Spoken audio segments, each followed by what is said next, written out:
आपण पुढे जाऊयात संभाजीनगरमध्ये। संभाजीनगरमध्ये सुमित पवार आपल्या सोबत आहेत। सुमित, संभाजीनगरमधली काय स्थिती आहे? नक्कीच राज्याची बघायला गेलं तर राज्यात आतापर्यंत 20% वाहनांनी उच्च सुरक्षा क्रमांक म्हणजे याच्यासारखी नंबर प्लेट बसवली आहे आणि त्याचे 10% वाहनधारकांनी पाटी लावण्यासाठी पैसे भरून वेळही घेतली आहे आणि ते लवकरच लागतील। दरम्यान शिल्लक 70% वाहनधारकांनी ही पाटी लावण्याकडे पाठ दाखवली असून उद्या 15 ऑगस्ट ही पाटी लावण्याची अंतिम तारीख आहे। त्यानंतर या वाहनांचे काय होणार हा प्रश्न आहे।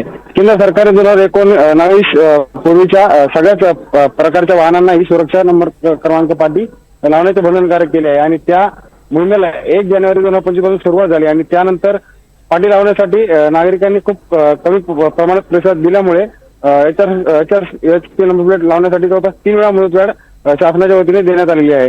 त्यामुळे आता संभाजीनगर मध्ये देखील परिस्थिती काही वेगळी नाही। जवळपास 5 ते 6% नागरिकांनी ही नंबर प्लेट नोंदवण्यासाठी अर्ज केले आहे आणि त्या दृष्टिकोनातून ते लोक बसवते आहेत। आता पुढे शासन नंबर प्लेट बसवण्याची जी तारीख उद्या समजा आहे ती वाढून देतील की नाही बघणं आता महत्त्वाचं असेल।